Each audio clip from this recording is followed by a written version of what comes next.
experts on this wheel truss and other areas, and you'll have a chance to ask questions.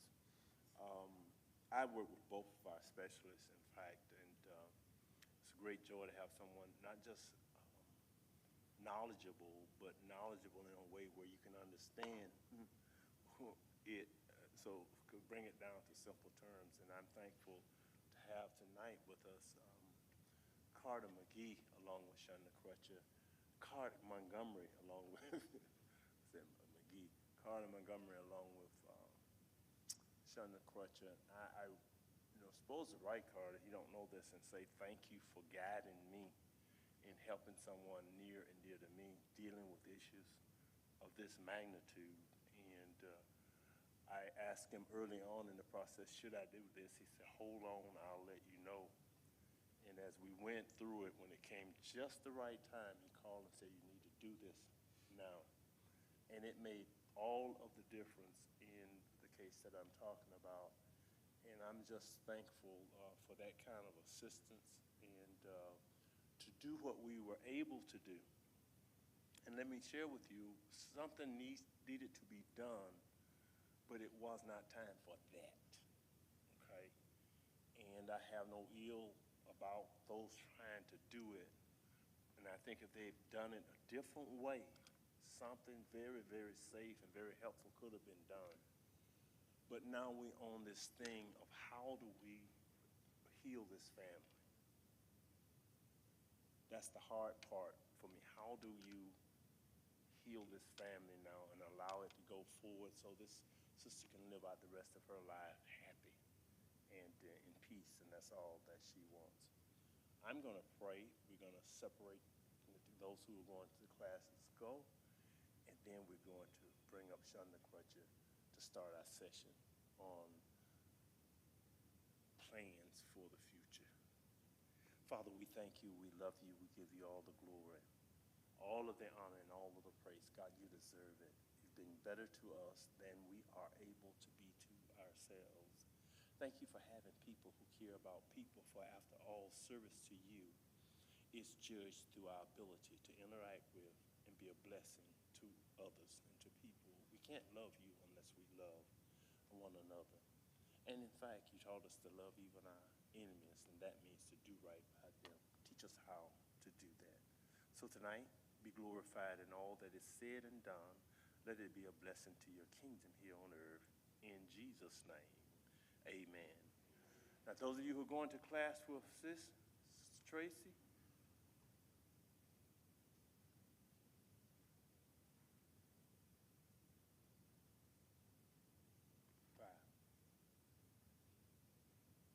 talking to him. You're not old enough for this class.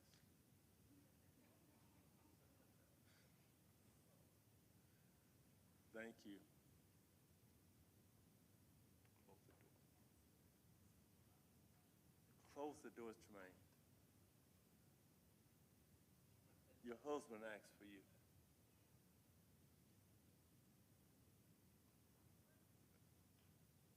I see you jumped up and left. Good woman. Shonda Crutcher.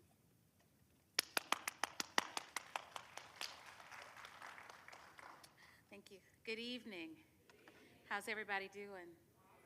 Talk to me a little bit. I want to make sure that I've learned that we can find ourselves in these spaces and information is launched out and we never come back to circle around and see where it's landed.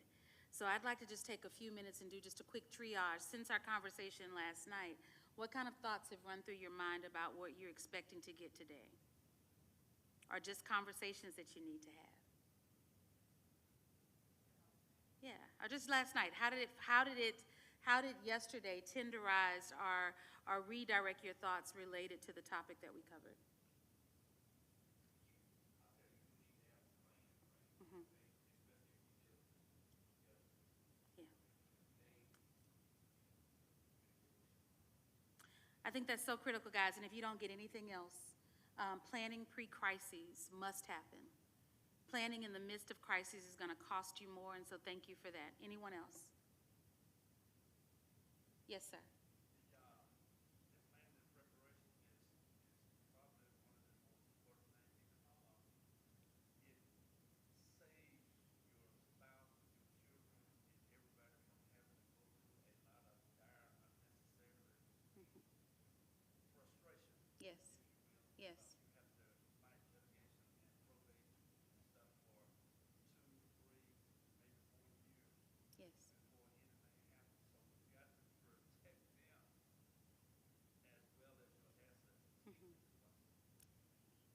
You know, the scripture that we read, thank you for that, Sarge.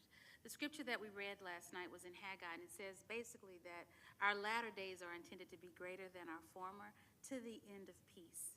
And when things get really complex and complicated in caring for yourself, others caring for you, or absolutely when you're caring for someone else, it doesn't oftentimes end in peace where there's not clarity. And so that's the purpose for our conversation tonight. So to that end, I want to put in some footers, just some basic information that you need to know and understand. How many of you have a desire to live in your home as long as you can? How many of you are just chomping at the bit and waiting for the opportunity to move into a nursing home or assisted living?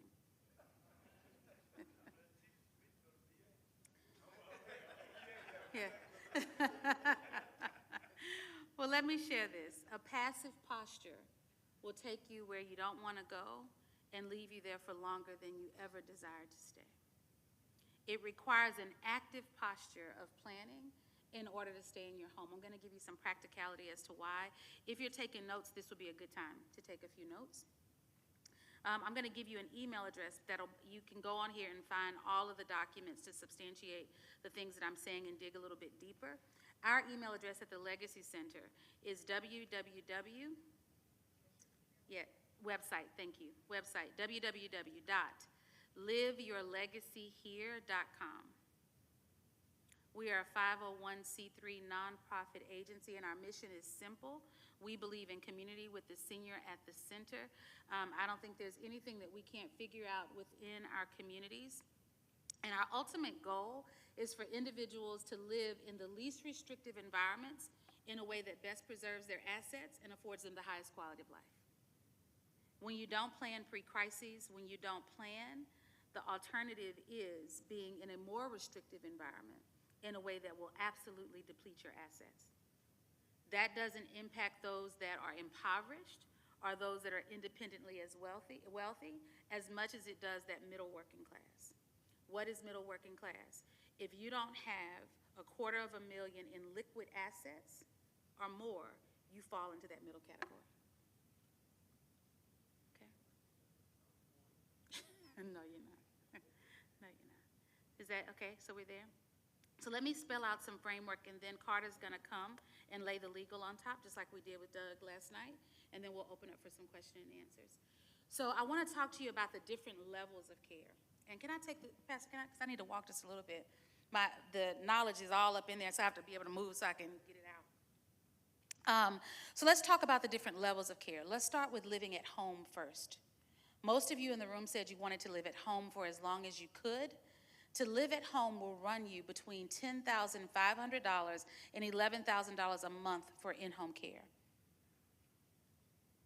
In-home care is not regulated in the state of Alabama, which means that you can have care to come into your home and serve you as long as what? Ding, ding, ding, ding, ding. As long as you can pay for it.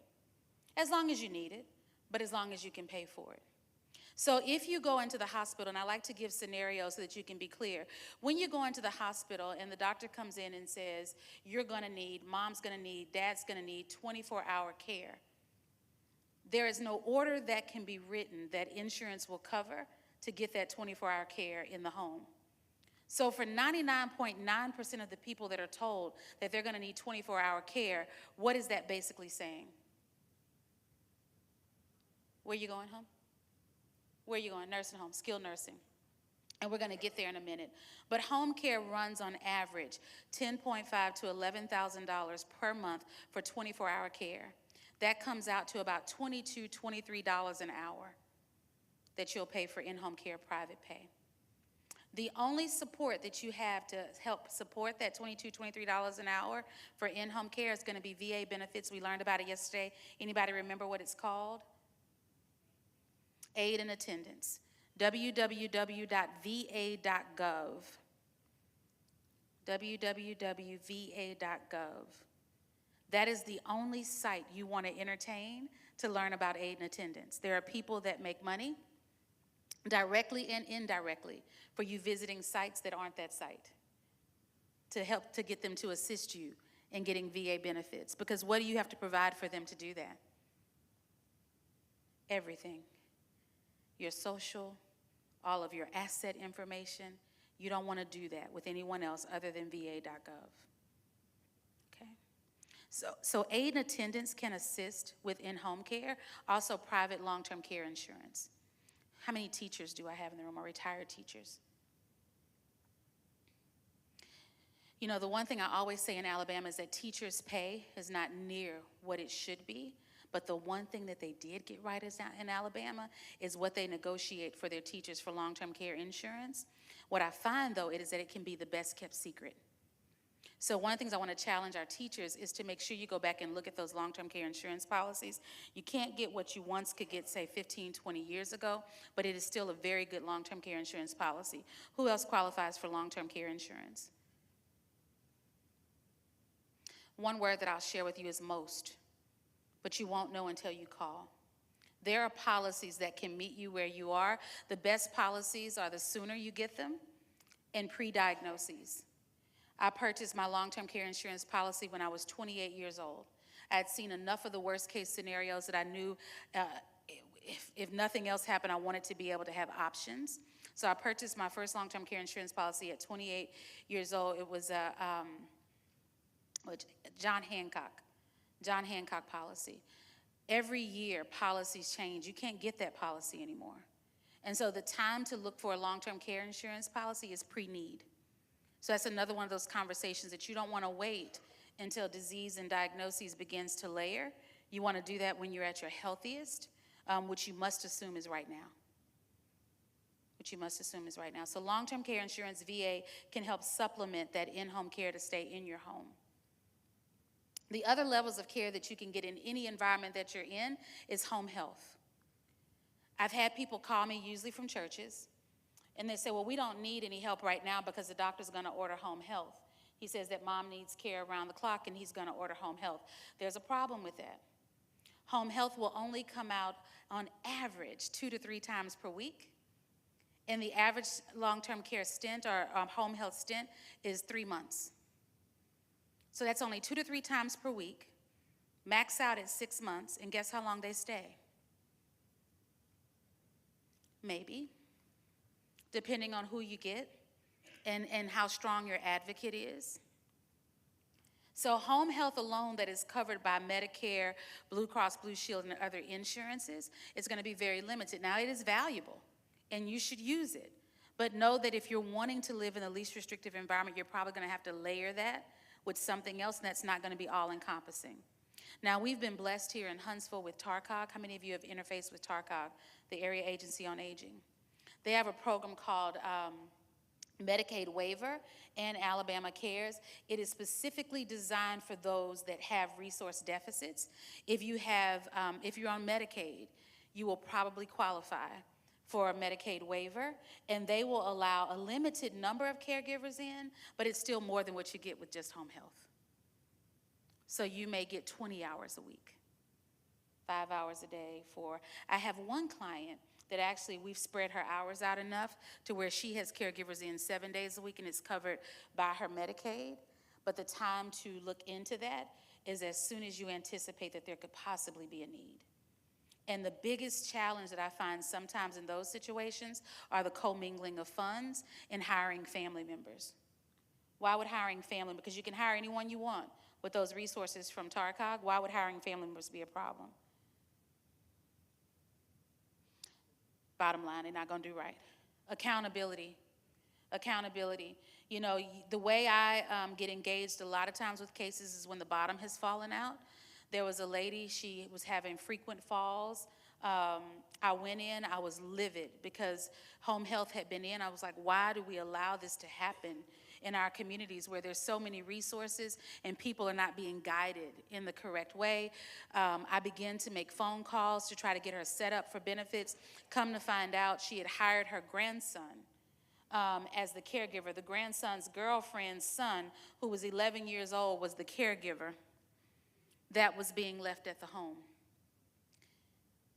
We can't do that. And so accountability has to be comprehensive. when we're meeting the care needs of someone else.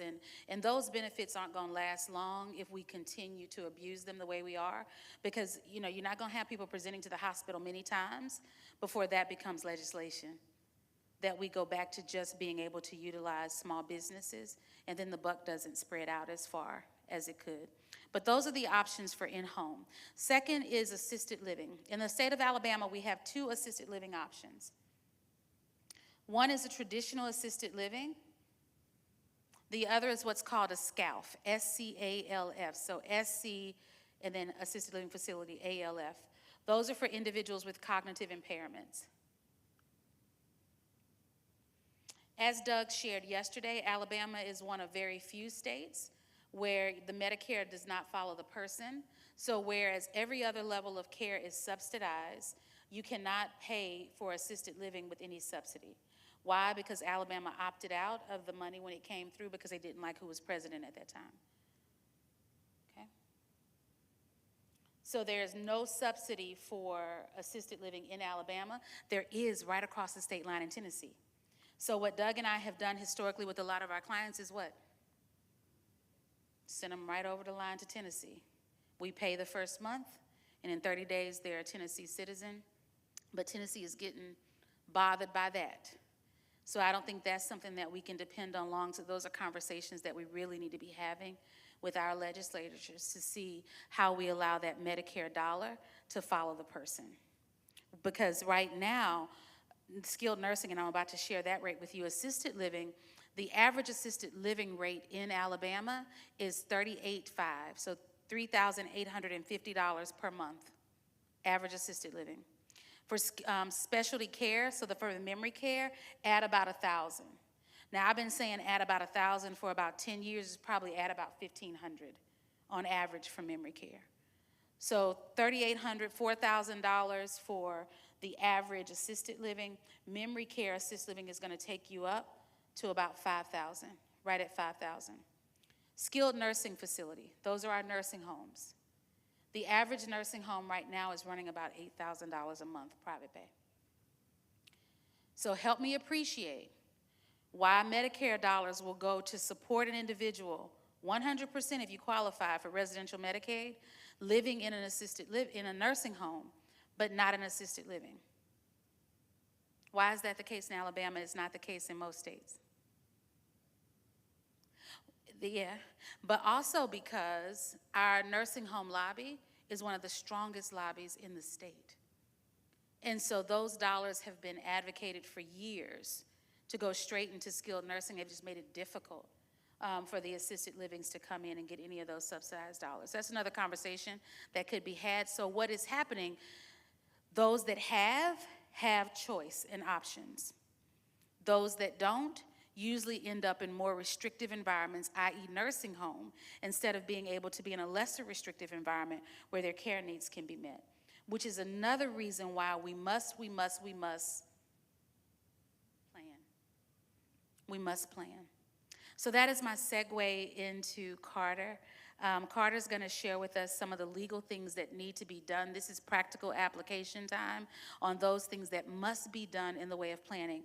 I've given you all the purple notebooks. I think they're all gone, but if someone wants to hold one up. The purple notebooks is to get your mind started going. I went to visit, after I left here last night, I went to visit a gentleman in the hospital that hadn't been doing too well, and his family was afraid that we were getting near the end and there just hadn't been any plans. So I couldn't just walk in the room and pray with them, which I did. I couldn't just walk in the room and have a nice visit. He had the game on the TV, Dallas was playing, and I wanted to talk about that game. But I couldn't just do that. I had to get in there and say, okay, what are your wishes? Where are we? Who do you? I had to get in the business. The midst of crisis, when we're preparing people to die, is not the time to have to unpack business. But we had to do it. Luckily, he had the wherewithal to do it. He had the wherewithal and he had the disposition to do it. But that's not what you want to wait for. And so I've tried to give you a jump start with these booklets to start walking through these questions, start thinking through some of these things. I made some assumptions with my own parents. I thought that my parents would feel just like I feel. You know, if I'm not going to have a certain quality of life, I don't want my life to be prolonged. So I made that assumption was there for my mother and my father.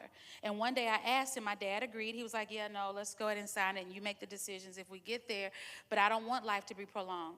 My mama said, if my nails done and my hair done, you could leave me hooked up until Jesus comes back. I was like, okay, Ruth Lynn. But people get to make the decisions for themselves if they make them. If they make them. The greatest gift that you can give to your children and your children's children is knowing good information and then applying it to your life.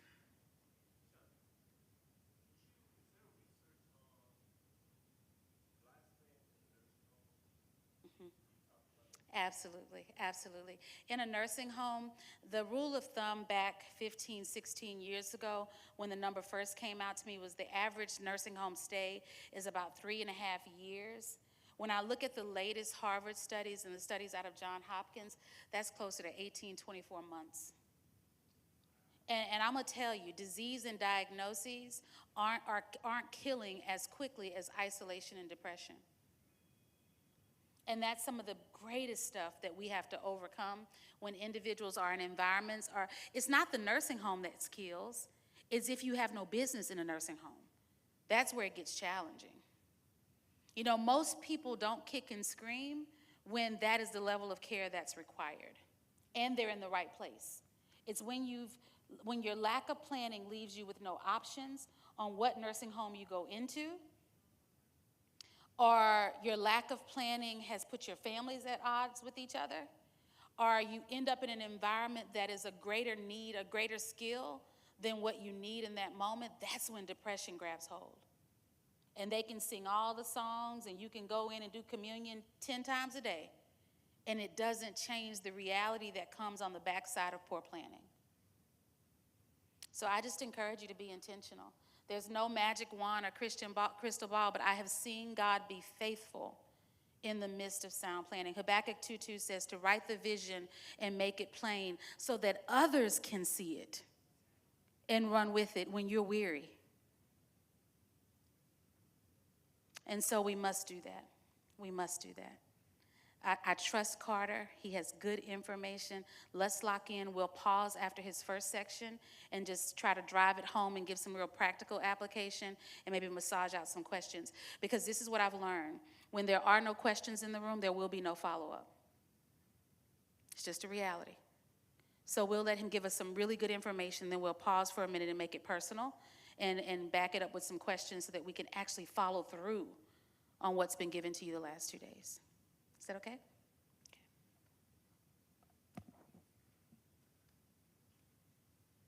Thank you. Good evening. Can y'all hear me okay? All right. Pastor, do we have the slides from last night? It'll be class 1 is what we'll focus on. And I'll tell you all, I get excited talking about these things, but it's not the most exciting topic. Thank you. And as my colleague, Doug Martinson, mentioned to me right before I left, is he left me the fun things to talk about. And when I say fun things, I'm being sarcastic because no one, or anyone that I know, wants to talk about death or incapacity. Okay, it's just not a fun topic. However, estate planning really is to address those needs. It's to address the situations in your life that will come along, that will happen for all of us, that we need to plan for. And that is really death and incapacity. Okay? Estate planning, it's funny, I sat down with a gentleman this week actually, and I said, we need to do some estate planning. I understand that's why you're here. And he said, no, sir, I just need a will. And I said, well, why do you say that? And he said, well, I don't have an estate. You know, I don't have an estate. You know, I've just got a bank account. And I said, do you have a car? He said, yeah, I have a car. I said, do you own a home? He said, yes, I own a home. And I said, well, then you have an estate, okay? What we really want to focus on is the planning part. That's the important part.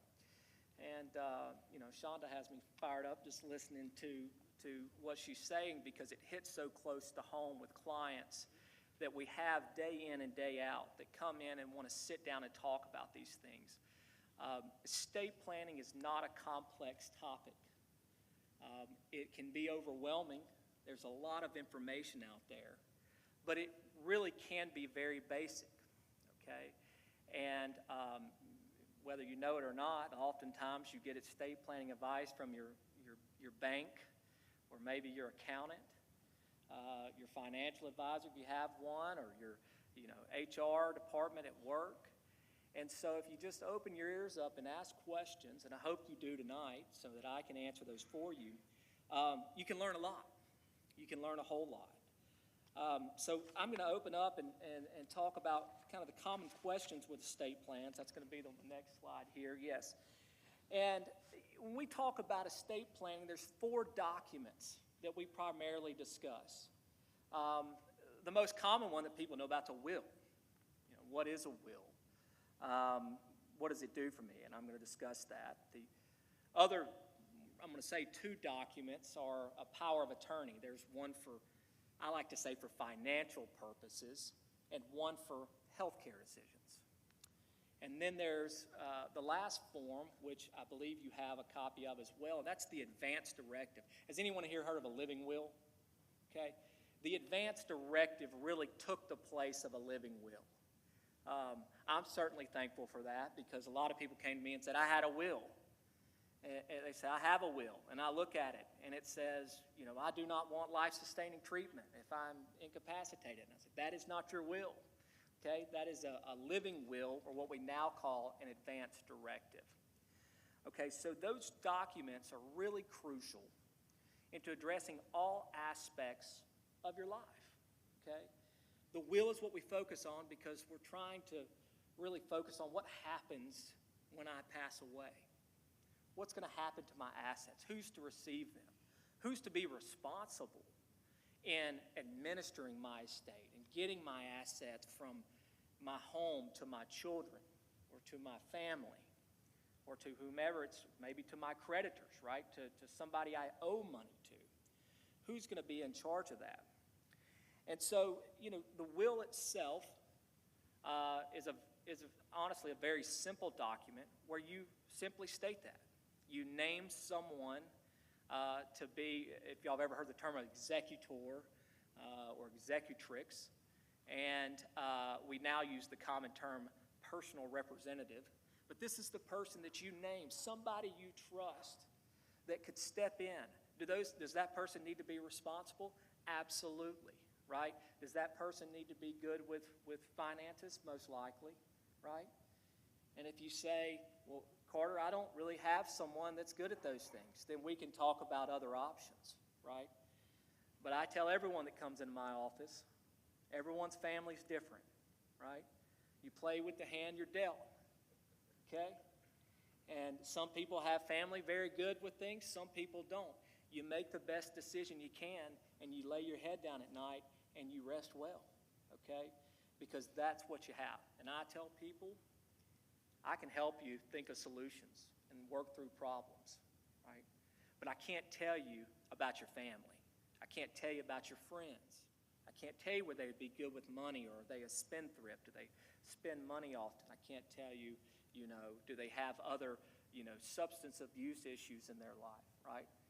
And all of those things really matter when we're making those core decisions. When we're talking about estate planning, we're diving that deep, right? We're talking about real-life problems and how do we accomplish your goals and your wishes and your intention while also taking into consideration the factors that are there, right? And that's why it all starts with a conversation. It all starts with a simple conversation. Everybody that sits down with me and I ask, what do you want to happen? What does that look like for you? And that could look different for everyone in this room, right?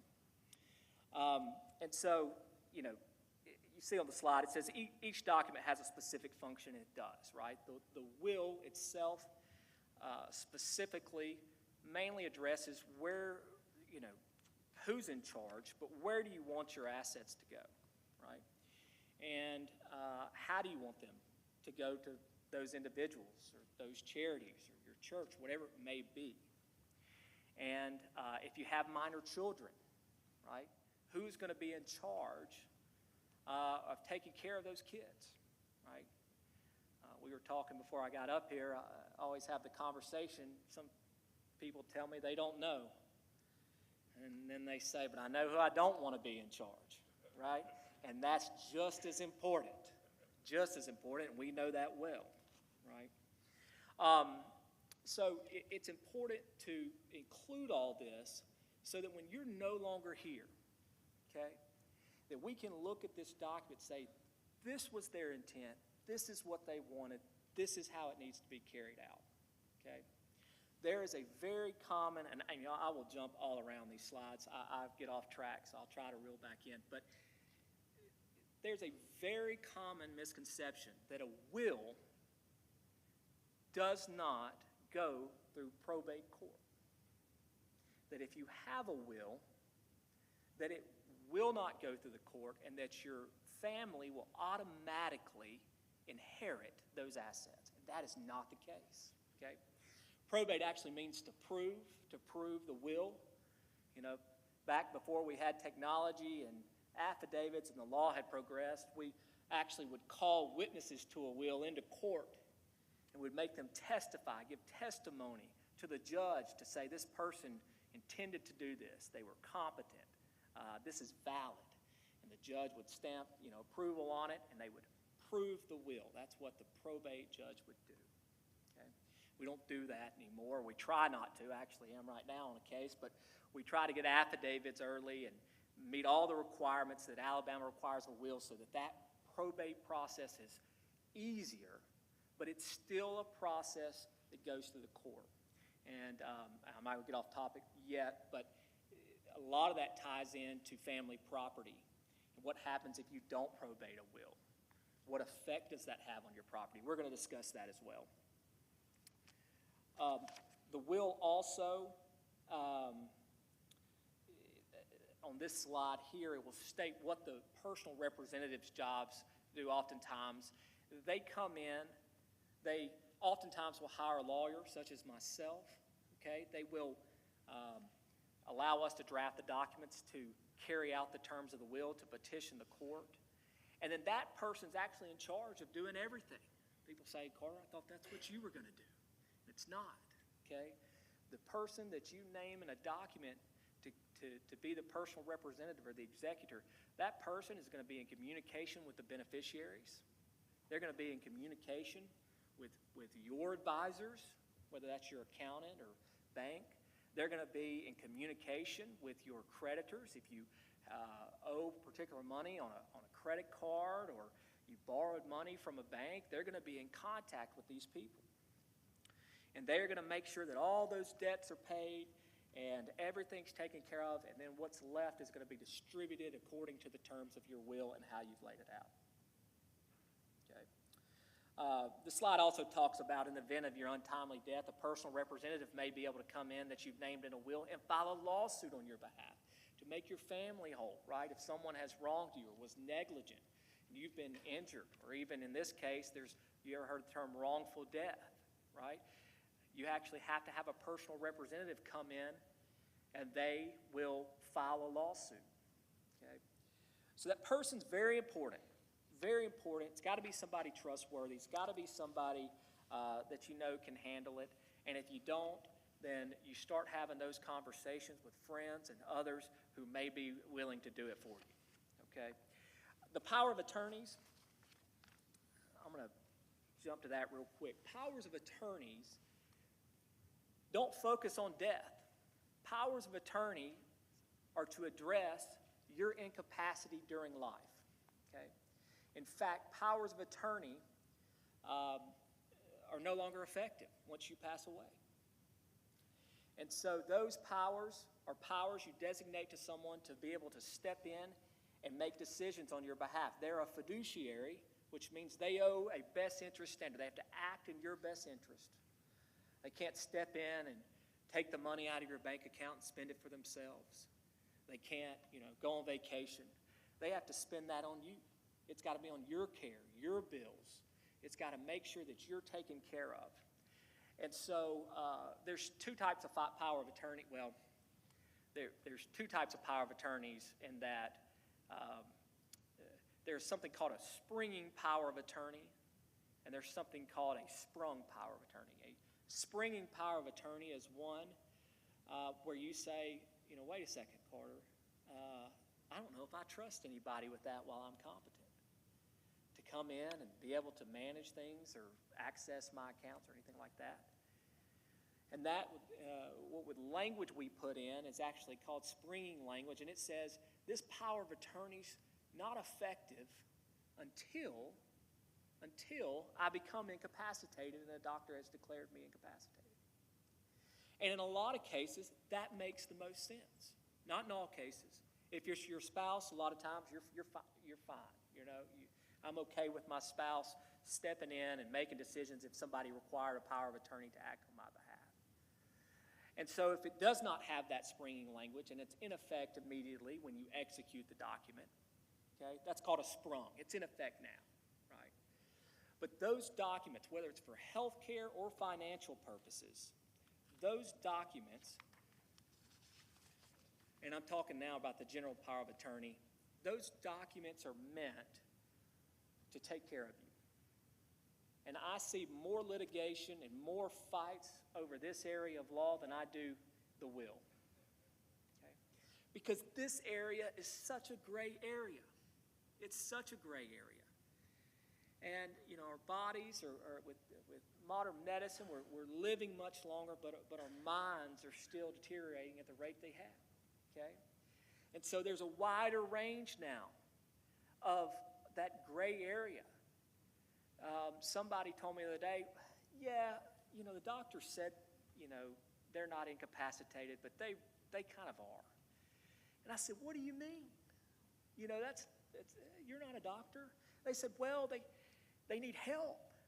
They need help doing things. They can't do it on their own. And it's very true. Sometimes we need help doing things, and we need somebody to name that may need to help us with bills or need to take us to the doctor or may need to call our doctor's office or pharmacy. Even when we're not declared incapacitated, we just may be struggling at that stage of our lives to do certain things as we age. And I'll tell you right now, men are a whole lot more stubborn than women, in my experience anyway. Okay? A whole lot more stubborn. And we don't think we need help.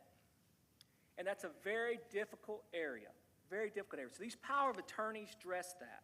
Okay? They address a wide range. You'll see the topic general power of attorney. I'm going to add the word durable.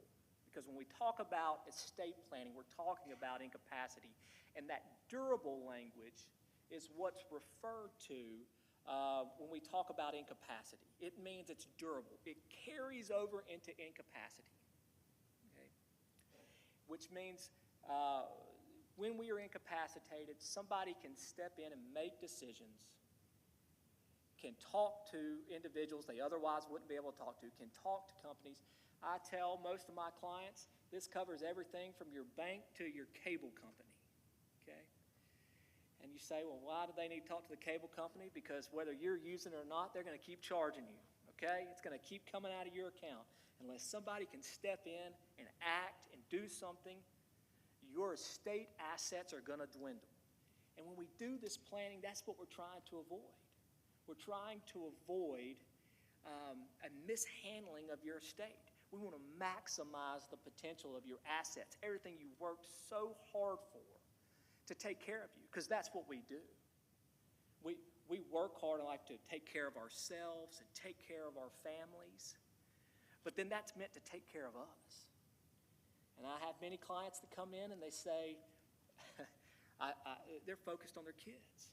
And I say, listen, that's great. We got to focus on you. We got to focus, how do we take care of you? Because if you don't take care of you, your family's going to have to, right? And some are more equipped than others to do that, okay? And we run into a lot of those issues. We'll look at the next slide, healthcare power of attorney. A healthcare power of attorney is much broader than an advance directive. I mentioned that next document, the end-of-life document, where we make certain decisions ahead of time. The healthcare power of attorney is anything related to healthcare, okay? It could be pharmacy, it could be doctor's office, it could be psychiatric treatment. It could be anything that you may need that someone can make those decisions and talk to your doctors and facilitate that transaction. And I will tell you, while we're on power of attorney, if you don't have these documents, the law has recourse for that. If you've ever heard of a guardianship or a conservatorship, okay? If you don't have these documents naming someone, an agent, that's what we call it under a power of attorney, an agent or attorney in fact, if you've ever heard that language. If you don't have someone named, anyone, and there is a priority list, can step in and petition a court to be your guardian or conservator, right? If they have a right to do so. There's certain due process. They have to notify certain other family, but they can petition the court to do that. And we try to prevent that because that is costly, it's time-consuming, and oftentimes confusing. And families don't want to do it because it's so daunting that you're going in front of a court. And it causes a delay in care in a lot of cases, in my opinion, right? Until, as Shonda says, there is a crisis. And oftentimes, when people come to my office, they say, "Carter, I have an emergency. I need a guardian. I need an emergency guardianship right now. We've got an immediate issue." And we don't like to work reactive. We like to be proactive, right, do those things. So power of attorney is great documents to take into consideration. Advanced directive.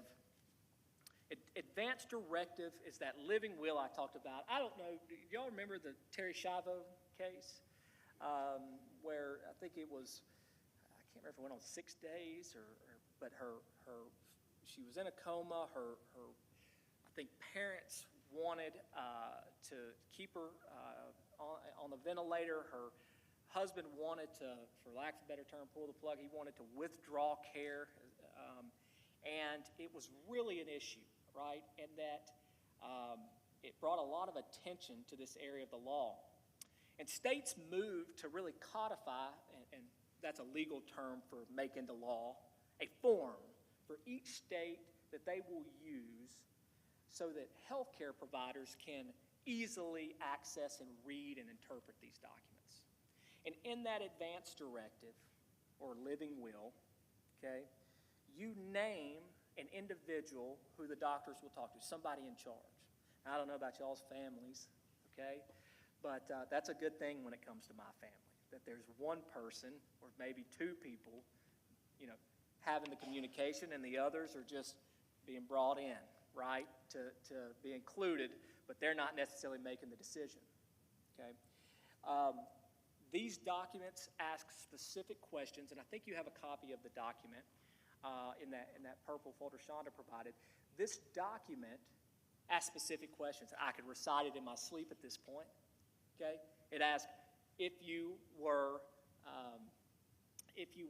incapacitated, right? If you were unconscious, permanently unconscious, do you want to have ongoing supportive care, right? If you were unconscious, do you want a feeding tube? If you were terminally ill or injured, bad car wreck, very, very sick, do you want those same things? Do you want life-sustaining treatment? That could be a ventilator. That could be CPR, right? If you've ever heard of a DNR, that's what this is talking about. So it's specific because when this form comes into play, and this is very important, you're not able to make that decision. Okay? And the whole intention of this form is that you have made that decision before now. And I can't tell you the weight that lifts off of family and kids. I get two mindsets typically that come in my office, and the first one is, I know what I want my kids to do it. I don't want them to have to make decisions. And the other mindset is, I don't really like talking about this, I don't know what I want, and I'll just let them make the decision at the end of the day. And neither one of those is wrong. Neither one is wrong. I think that's important to know. But the whole intention of this form is to take the burden away so that you've made a decision ahead of time and that the doctors can follow it. It's a very important form. I'm going to jump back a couple slides to trust real quick. And talking about estate plan, we had a question here, do I need a trust? Trust can be a very complex topic. It can be a very simple topic.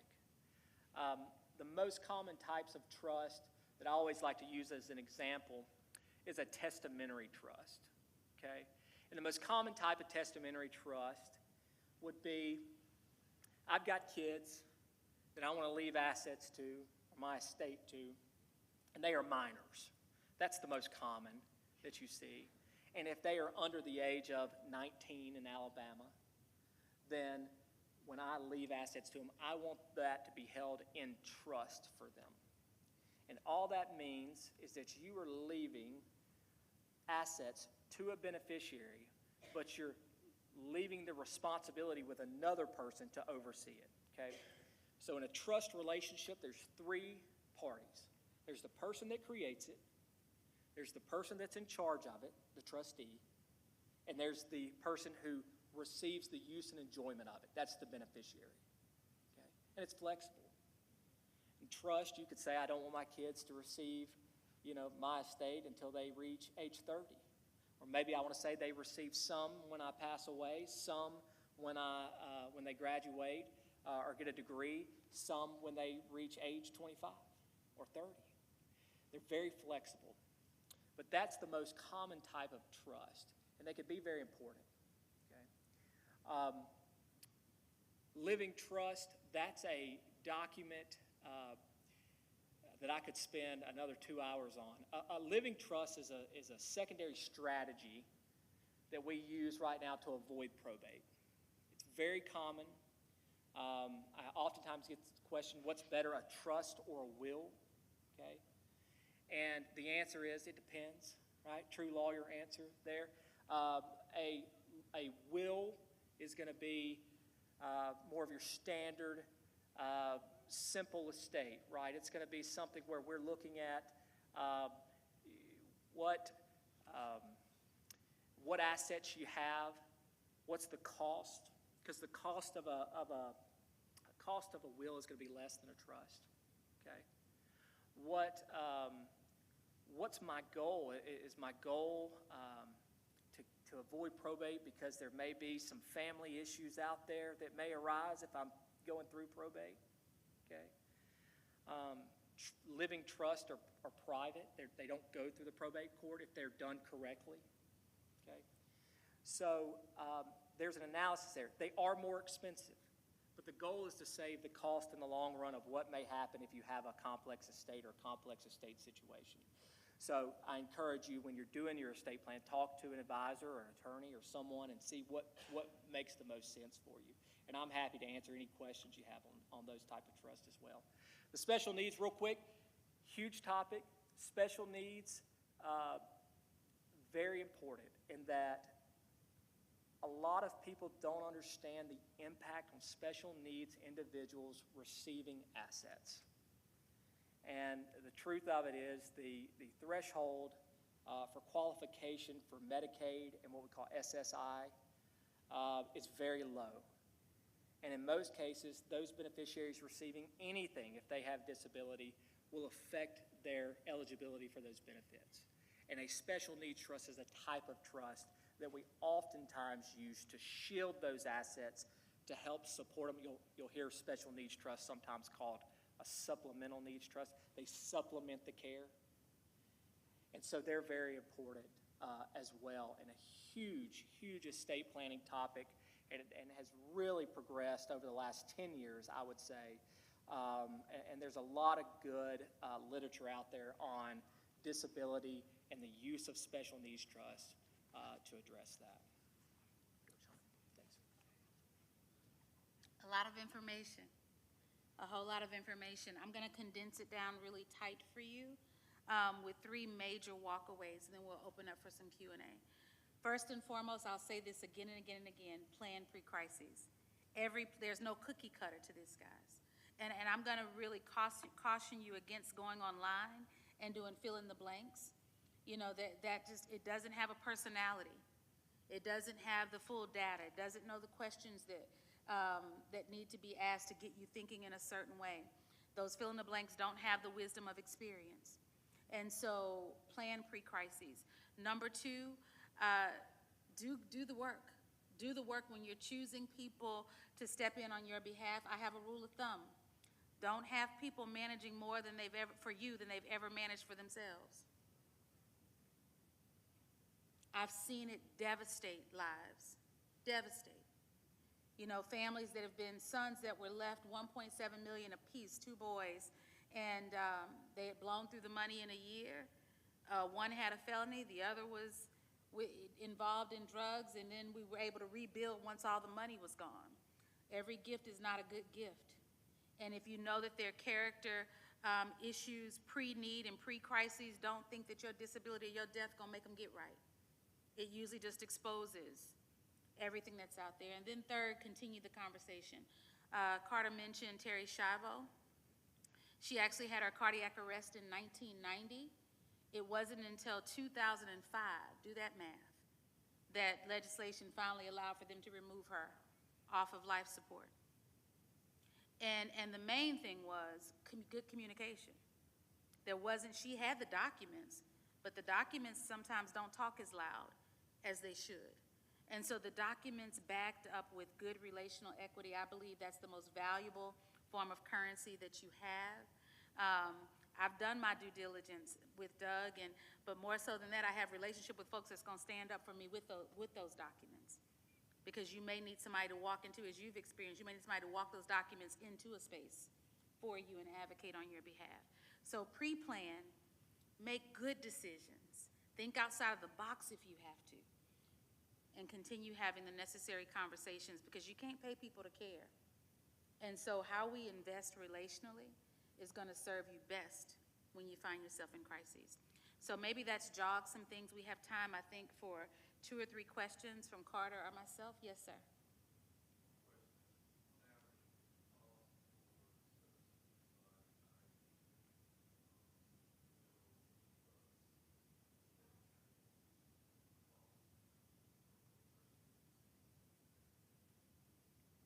Sure, so a will and trust.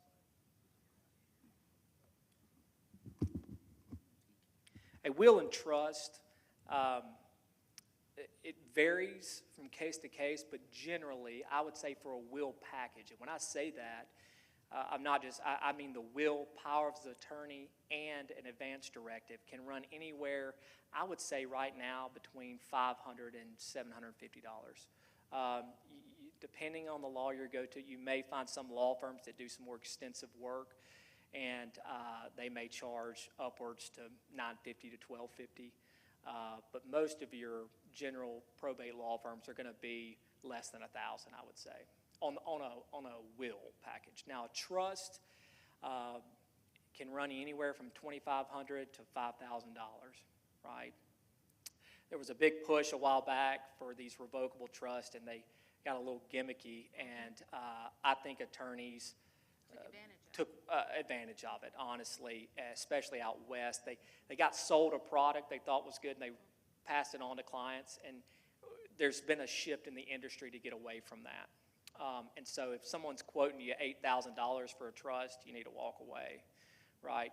I would say generally between $2,500 and $4,500 typically, probably, you know, for and that includes the power of attorneys and everything as well. That's comprehensive planning.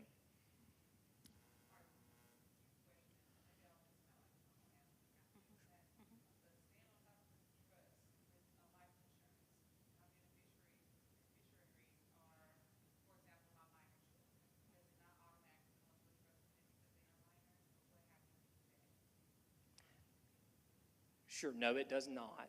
Okay, there is a vehicle through the law that would allow an account to be opened for them. There also is oftentimes a conservatorship opened where it's a conservatorship for a minor. But again, that requires court, it requires detailed accountings, and we want that. You know, we want, you know, whoever's managing to have to account, but not always. Sometimes it's somebody we trust, and we don't want them to have to go through that process just to have the responsibility to, hold assets for our children. It depends on the circumstance, but it does not automatically.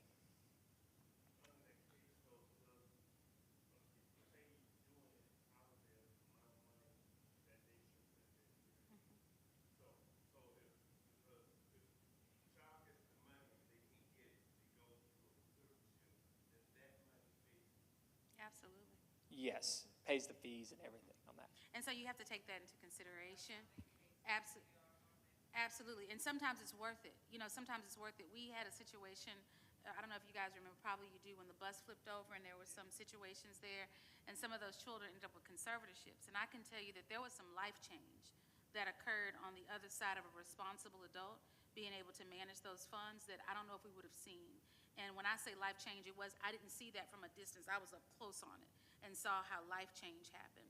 But when you have responsible adults that are within your circle of influence, with my young children, even with my son now that's 21, if something were to happen to me, he's not going to be able to just manage that on his own. I made sure to reach beyond even my family to make sure that things were done a certain way. We'll circle back to you for sure. Sorry.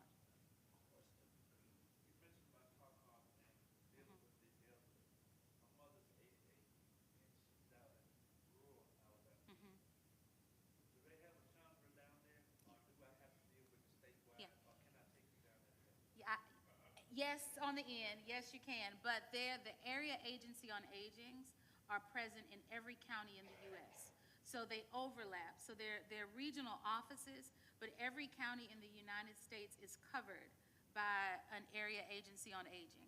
So even if your parents live out of state or they're transitioning from out of state and a lot of their assets are in another state, you want to have dual conversations with both the area agency on aging here and wherever they come from, because there may be legal things, especially when it comes to property, that could be impacted in one state that would be different from here in Alabama.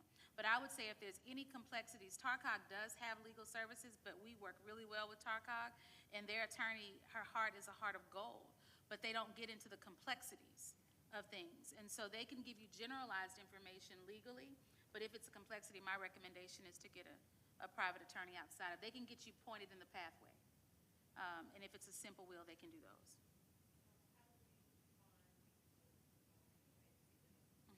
So I get calls from all over the world. And when they're from the United States, I just go, if it's East Baton Rouge Parish, I'll go East Baton Rouge Parish, Louisiana, Area Agency on Aging, and it's usually the first one to pop up. Google it. Google it. Area Agency on Aging in the county, state. Yes, ma'am.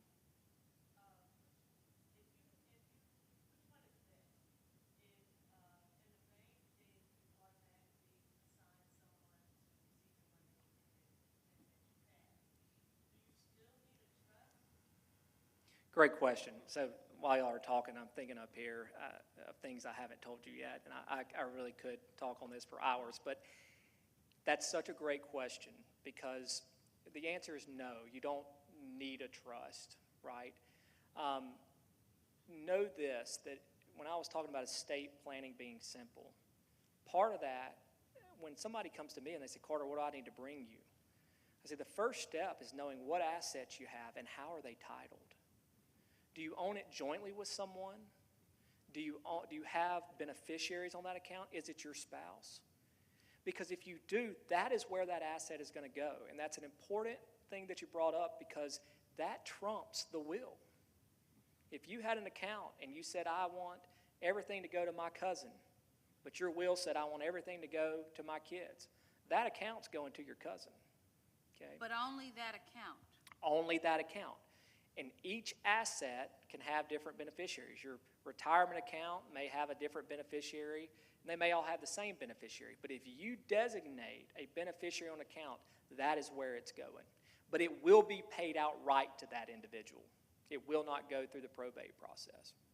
And Carter, if I can too, one of the things I caution when I have the opportunity to look at financial reviews and joint accounts, be careful who you put on your accounts joint, because they can take out everything if you have them on there in a joint account, and we see that happening a lot when it comes down to qualify for Medicare. You can be penalized, or your loved one can be penalized from qualifying for Medicare with that 5-year look back based on what somebody else did on a joint account? I see more disputes over that issue than probably any other issue, and that is someone has put an individual on their account to help them, but they didn't intend for them to have it when they passed away. And a lot of times that happens with children. I put one child on the bank account, but I wanted my assets, according, my will says I leave it to my 3 children. But that account, since you have a joint owner, is going to go to that one child. And so there's some evolving case law with that, but right now that's a huge issue because the bank is indemnified. The law allows the bank to distribute it to that joint account holder. And everyone thinks the first step when someone becomes incapacitated or that is starting to need help is put me on their bank account. That's why we do the powers of attorney, because you don't need to be on a bank account to use the power of attorney. You go into the bank and provide it to the bank officer, right? And they will allow you to transact business, but it doesn't go to that individual at your passing, right? Joint accounts and pay on death accounts go to the individual it's tied to. That's a very important distinction. So if you're walking, I'm going to get your question, but if you're walking into caring for someone or providing oversight sight unseen, meaning you've not been involved in their affairs and you're inheriting becoming involved, the thing I learned to do about 5 years into this was to immediately pull a credit report and to review tax return transcripts. Because you can see very quickly who's had their hand in the pocket. You know, criminals and people that have ill intent, you know, some of them are just going to go to the bank with them and get the money out, but that's kind of gotten dated. They know their camera's there. They know they can track that real quick. What I'm seeing a lot of is second mortgages taken out, loans taken out using the Social Security number, and so you don't find that out because typically, if you've been called in because aunt is in the hospital or mom is in the hospital or suffering dementia, you're not trying to get credit. You don't care about the credit report. But when you pull that credit report, you'll see, and what I started to see too, be careful how wordy obituaries get. Because I started, just my hobbies are weird.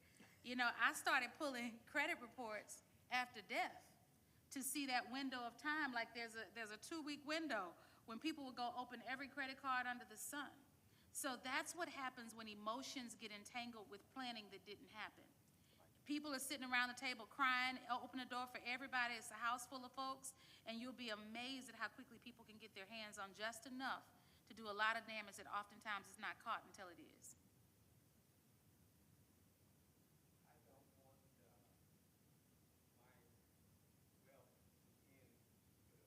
Yes, sir.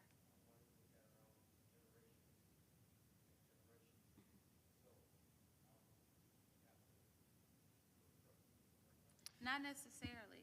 I'll tell you my personal story and let Carter back that up. Doug did the estate planning for my parents.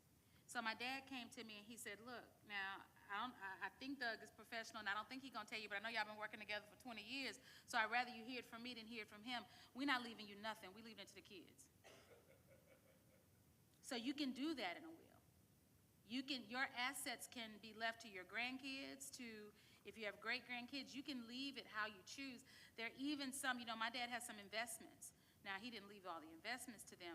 You know, he's some things to oversee. If you have business interest, those things he left to the person that can best oversee them. And so you can manage things through your will, but you can also do them through a trust. My parents chose the will route to kind of designate where things go. You can use a trust to protect property, right, to keep it in trust so that one of the beneficiaries can't go and sell it, right, or to protect certain wealth. You've heard of generational trust planning. I will tell you my experience is I see this more with family property than anything, and that is everyone has the idea to leave their family home for their kids, their grandkids, their great-grandkids, and in 90% of those cases, it ends in absolute disaster. It just does, because the more individuals you get involved, the more complex that gets. So I oftentimes will tell individuals, come up with an amount of time to leave assets or hold assets in a trust, but eventually let's let them make the ultimate decision. Can't tell you how many, houses they say, I want to leave to my kids, and as soon as they pass away, kids say, we don't want that house. Sell that house. I live 3 states away. That property's too much to maintain. And so those conversations, we keep coming back to that term planning and communication, because those conversations have to be had. Because if you have those, okay, my parents and parents, their generation didn't like to talk about finances with kids. And we've seen a shift in that because we find that kids tend to inherit their parents' philosophy a lot of times on things. And the more that we communicate with them, the better they are to let us know how they feel and their intention, and that helps us plan better. But to answer your question, trusts are a good vehicle, can be, but not always into passing wealth generationally. Can we jump back here? He's not had one yet. Sarge, can we jump back to that?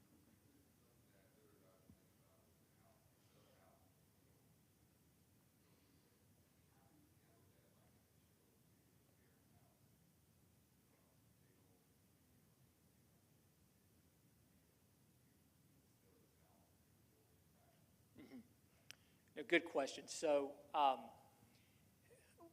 couple things. One, oftentimes there's debt and expenses associated with property that the sooner we get rid of, the better off the outcome will be, right? And so through an estate, there's mechanisms to sell property, right? If there is no estate, and I know I don't get off on a tangent here, but if there is no estate, if you've ever heard of heir property, okay? Heir property is when a will is never probated and the real property, and when I say real property, I mean real estate, passes to the heirs at law.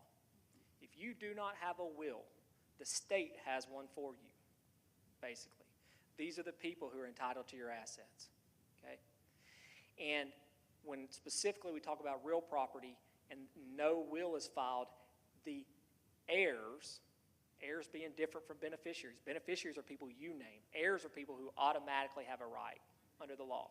Next of kin. That's a good way to put it. Heirs inherit real property at death. And I get a lot of disputes over real property homes. You cannot force someone to own a home with you. No one can force you to own property because you have to take care of it. It's expensive. There's taxes associated with it. And so there is a mechanism through the law, something we call a sale for division or a partition action, that allows any heir to go in and petition a court to have that property sold. And I can tell you in every case the property is going to be sold if an agreement's not reached. So there is recourse through the law to address the sale of property, especially when it's financially impacting an heir. There's recourse.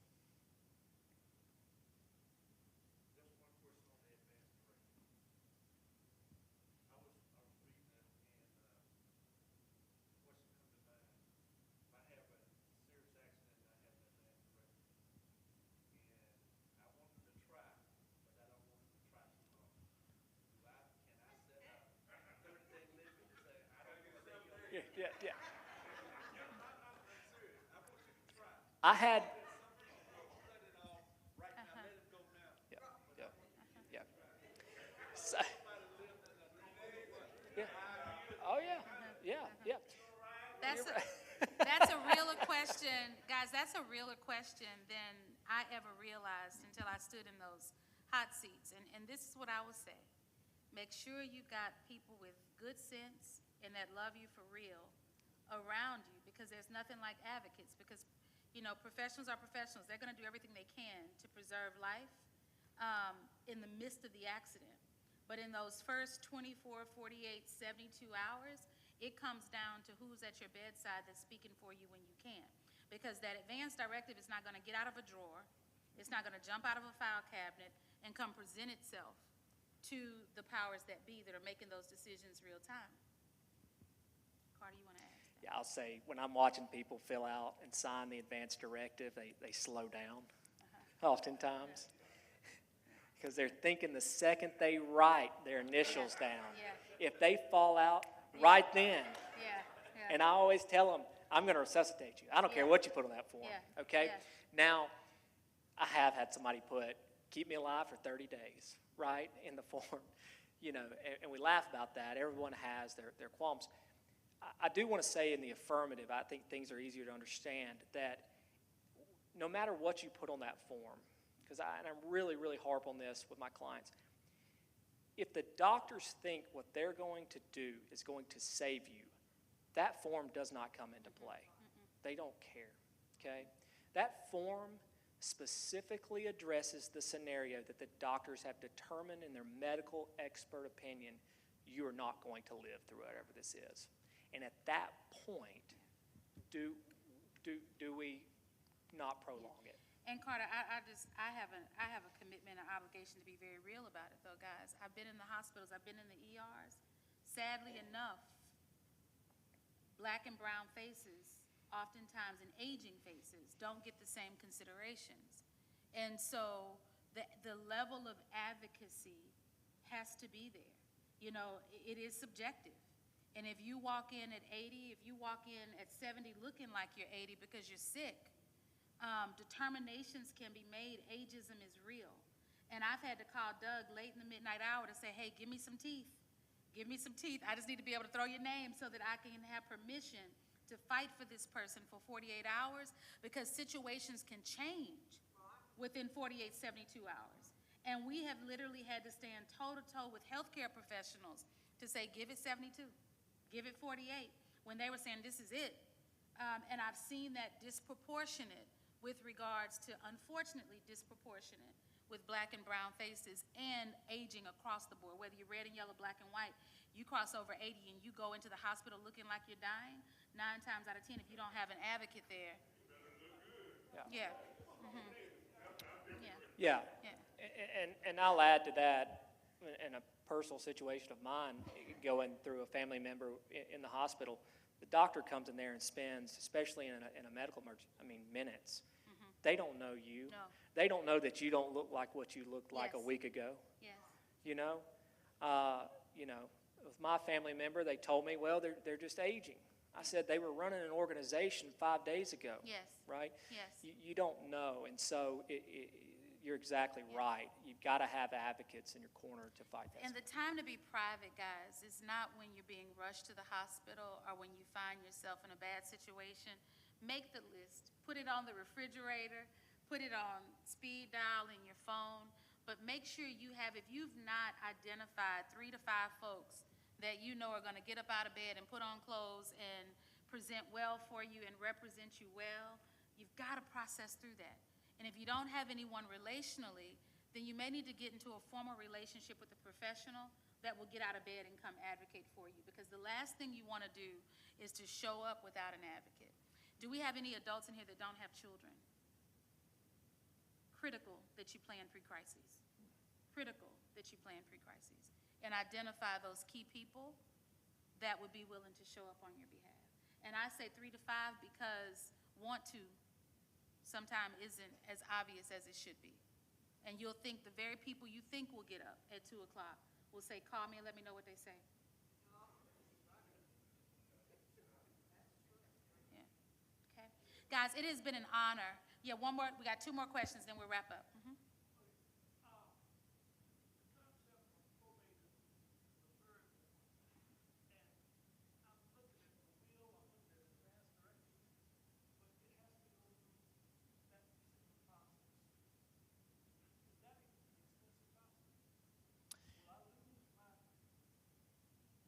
It's only expensive let me say this, probate was used specifically in other states as well as a scare tactic. We talked about those revocable trusts, which I do a lot of, but probate in Alabama is not what probate is in California. It's not what probate is in New York, right? We do have certain limitations. The probate has to remain open for 6 months for unknown creditors to come in and file claims. Okay? It has to go through the court process. The judge has to sign off on it. And people find that intimidating and daunting. And the cost there can range somewhere between $2,500 and $3,500 just to get it through probate. But as far as expensive to where it's going to dwindle down your estate, the only real estates that I see dwindle down are states that have litigation and fights. And that's why we don't like them. Some lawyers do, but yeah. But probate is not going to be involved in your advance directive or your power of attorney until it becomes an issue. And then you'd rather have it than not. That's right. Important distinction too, I get the question a lot of times, who holds these documents? Yes, sir. And the answer is you do, okay? A will is never submitted to the probate court and recorded until you pass away. So it is imperative that you keep it in a place where someone can find it. It's imperative that you update, or when you update documents, you get rid of old documents. It's imperative that things are organized in a way. And the last thing I tell all my clients before they walk out of the door is, I hope you have peace of mind, but also I hope that you plan and you organize well enough that when your family comes in and you are no longer here on this earth, that they can grieve you and have peace of mind things are done like you want them to be. And the only way for them to do that is have the information that you provide to them, and that is, where are your assets, who are your people, who helps you, where are your advisors, and how to move forward. I heard Doug answer this question probably almost 20 years ago, but it didn't hit home for me until we were looking at, probably we got up to about a dozen folks that this became a problem. But someone asked him the question, when do you update your documents? And he says, when there's a birth, when there's a death, when there's a marriage. And so I could repeat that, and I'd say, you update it when there's a birth, when there's this, when there's marriage. And it didn't hit me until about 6 people in where they were on second or third marriages, and they would die, and the ex-wife or wives would be at the funeral home because their name was still on everything, on everything. And guys, there's nothing more awkward on this planet than having to navigate that space. Do not gift your families that. I mean, you talk about leaving wealth for generations, you will have a family bankrupt emotionally, relationally, spiritually by not taking care of those things. And so when you have a birth, when there's a death, when there's marriages, you go back and review everything. Again, especially bank accounts, because that's the one thing that people never go back, because you open those accounts, they're 20 years old, 30 years old, you forget who you put on there as a beneficiary. Go back and check those documents periodically. One more question, we're going to release, and you guys can maybe hang around if you have individual questions. We just want to respect the time that's been given.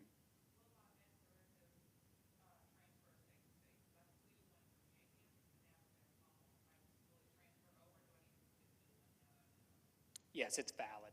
And that is true for all of your documents, your wills too. That's another common misconception, is that you have to update your documents. It may be advantageous in some ways. There may be something state-specific. And so a lot of times it's good to kind of seek advice on that, especially in advance directive. It's a simple enough form that you could update pretty easily. But states recognize documents from other states when it comes to powers of attorney, wills, and so forth, and advance directives. Thank you, Reverend. Thank you all for being so attentive, and if we can be of any assistance, don't hesitate to let us know. Carter and Doug Martinson are with Martinson and Beeson, right on the square, over 100 years of experience, and the way I'm able to come and speak is through the generosity and support that we receive through the Legacy Center, which is a 501c3, and our goal is just to keep you in the least restrictive environment for as long as possible in a way that affords you the highest quality of life and best preserves your assets. You guys have a good evening. Thank you. All right. Thank you, Sean. Thank you, Carter. I appreciate you so much for coming for the information. It's been very helpful. We've done this a couple of times. And so our next move is to try to work with Shonda and whomever she chooses as a team to be on the ground and to have you ready to come in to deal with those documents that you want to have made. So there shall be a session. I don't know when we're going to get it set up, but you'll come back for this section, not for the group, but you'll walk in one-on-one with you and the professional, and you will sit down and start talking about, this is what I want and this is what I need. Is that okay? Because we're not going to keep going through this. I know somebody that needs to do this, and he's right here looking at you. And so we're going to have a whole session where I don't know how many attorneys we'll be able to get, but it's going to, and you're going to have to pay for it, by the way. This won't be free. Church ain't paying for it. Somebody say amen. I'm not sure.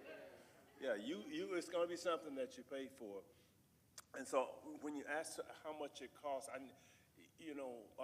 think it's important for us to realize being it from my perspective, how much I've seen on lack of planning. The question was just raised about people not updating their policies. And the first wife had it, name still on it. She didn't like nobody. You think he got buried on her dime? No, she came to the funeral and didn't pay for it. That, several of them, okay? So you get in the sort of, oh, okay, I'm not gonna get on my horse, but, so let's get our business in order. I wanna again thank the firm for coming, and Shonda for leading and guiding us in this area. We cooked barbecue this morning. There are ribs.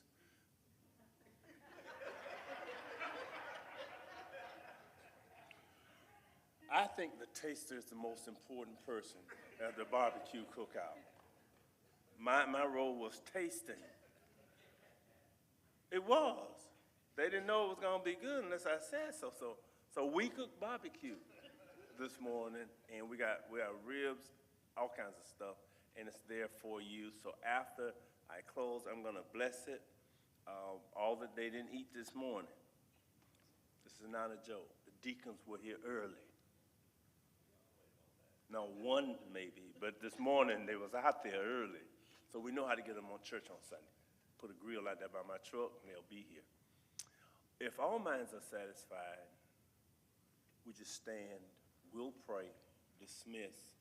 If you want to have a little time with Doug or with Carter, Shonda, you can. Bow with me. Father, we thank you for being able to bless your community with relative information that will help going forward. Give us the vision, the ability to now execute on the information that we have learned. We thank you for those who participated. Show us how to plan for the next phase. Bless the food and the hands that prepared it, and be glorified in all that we do. In Jesus' name. Amen. Thank you all again for coming. Amen. Thanks so much.